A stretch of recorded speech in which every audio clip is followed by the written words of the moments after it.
European space agency के वैज्ञानिकों ने एक साथ एक दो नहीं बल्कि 352 चंद्रमाओं को ढूंढ निकाला है। अभी तक जब चंद्रमाओं की बात होती थी कि सबसे ज्यादा चंद्रमा कहां है, तो यह पता चला था कि सबसे ज्यादा चंद्रमा जुपिटर और सैटर्न के पास है। लेकिन इन 352 चंद्रमाओं ने सारे गणित को बिगाड़ दिया है। अब ये 352 चंद्रमाएं कहां हैं और किस तरीके से यूरोपियन स्पेस एजेंसी ने इसे ढूंढ निकाला है, ये तमाम जानकारी आपको इस वीडियो में मिलने वाली है, तो इस वीडियो को आखिर तक जरूर देखिएगा।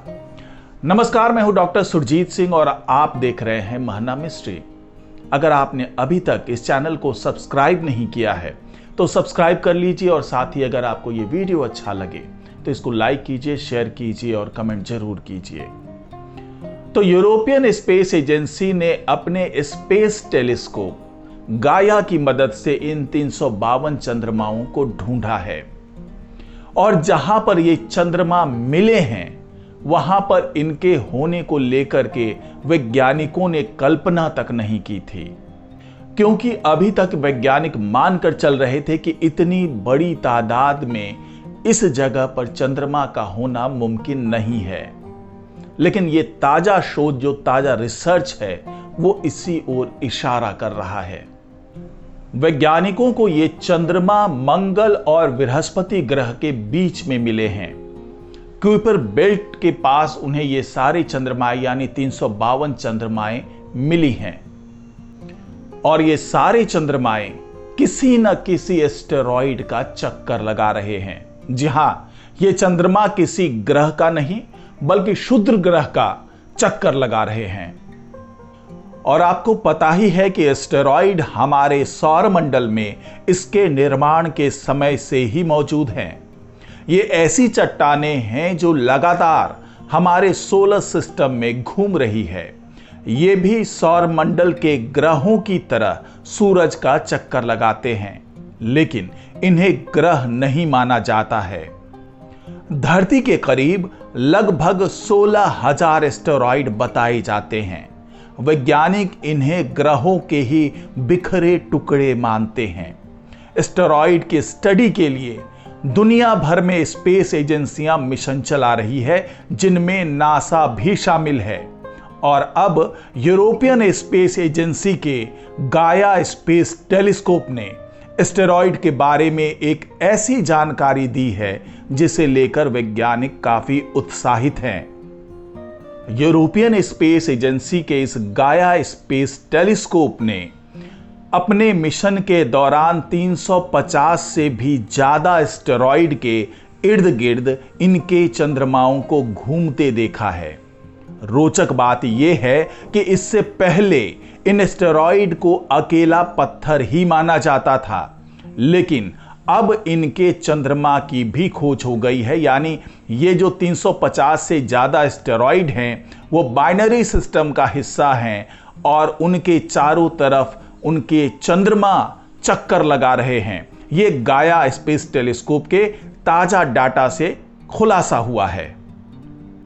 सौर मंडल में मौजूद कुछ एस्टेरॉइड्स के चंद्रमाओं के बारे में इससे पहले भी खोज हो चुकी है, लेकिन अब 352 नए इस तरह के एस्टेरॉइड सिस्टम दिखाई देने का दावा किया गया है, जिसमें एस्टेरॉइड अकेला नहीं है बल्कि उसका भी बाइनरी सिस्टम है।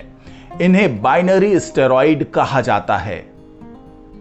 ये एस्टेरॉइड आसानी से नजर नहीं आते हैं क्योंकि ये हमारी पृथ्वी से बहुत अधिक दूरी पर मौजूद हैं। और इस शोध में जुटे वैज्ञानिकों का कहना है कि ब्रह्मांड में ज्ञात 1 अरब एस्टेरॉइड में केवल 500 एस्टेरॉइड्स में बाइनरी सिस्टम को खोजा गया है, जिनमें ये नए 352 एस्टेरॉइड भी शामिल हैं। और ये खोज इशारा करती है कि अभी भी न जाने कितने ही और एस्टेरॉइड ऐसे हैं जिनका एक बाइनरी सिस्टम है और उन्हें खोजा जाना अभी बाकी है। पिछले साल नवंबर में स्पेस एजेंसी नासा ने इसी तरह की एक और नई खोज एस्टेरॉयड के बारे में की थी। इसका स्पेसक्राफ्ट लूसी एस्टेरॉयड मिशन पर है। यह एस्टेरॉयड डिंकीनेश के बारे में जानकारी जुटा रहा है। मिशन के दौरान स्पेसक्राफ्ट ने एस्टेरॉयड डिंकीनेश के बारे में जानकारी दी कि इस एस्टेरॉयड का अपना एक चंद्रमा भी है और इस डिंकीनेश एस्टेरॉयड का यह चंद्रमा 220 मीटर चौड़ा है। यह लगातार एस्टेरॉयड का चक्कर लगा रहा है, लेकिन इससे 434 किलोमीटर की दूरी पर है। रोचक बात यह है कि एस्टेरॉयड डिंकीनेश केवल 790 मीटर बड़ा है और इसका चंद्रमा 220 मीटर बड़ा है। नासा का कहना है कि यह मुख्य एस्टेरॉयड बेल्ट में मौजूद सबसे छोटा एस्टेरॉयड है जो इतने करीब से देखा गया है। धरती के करीब पाए जाने वाले एस्टेरॉयड में से अधिकतर एस्टेरॉयड बेल्ट में मौजूद हैं। ये बेल्ट मंगल और बृहस्पति ग्रह के बीच पाई जाती है और ये धरती से लगभग 48 करोड़ किलोमीटर दूर है। इसी तरह के एक बाइनरी सिस्टम को डार्ट मिशन के दौरान निशाना बनाया गया था। उस वक्त डिडिमॉस एस्टेरॉयड का चक्कर लगा रहे उसके चंद्रमा डिमॉर्फस पर निशाना लगाया गया था और एक सैटेलाइट की टक्कर उससे कराई गई थी। उस दौरान यह देखा गया था कि उसके चंद्रमा की दिशा और चक्कर लगने की जो रफ्तार है उसमें कितना परिवर्तन आता है। तो जानबूझ करके उस बाइनरी सिस्टम को चुना गया था इस प्रयोग के लिए, क्योंकि वैज्ञानिकों को यह पता था कि इस तरह के बाइनरी सिस्टम वाले एस्टेरॉयड बड़ी तादाद में हमारे सौर मंडल में मौजूद हैं। और उसी मिशन के अगले दौर में जब हेरा मिशन के तहत उस सब चीजों की जांच पड़ताल की जाएगी और डाटा मंगाया जाएगा, तब जाकर और ज्यादा खुलासा हो पाएगा बाइनरी सिस्टम के बारे में। लेकिन जिस तरह की यह खोज हुई है उसने नासा की इस आशंका की पुष्टि कर दी है कि वाकई हमारे सौर मंडल में बड़ी तादाद में बाइनरी सिस्टम वाले एस्टेरॉयड मौजूद हैं। यानी ये एक ऐसे शुद्ध ग्रह हैं जिसके चारों तरफ चंद्रमा चक्कर लगा रही है।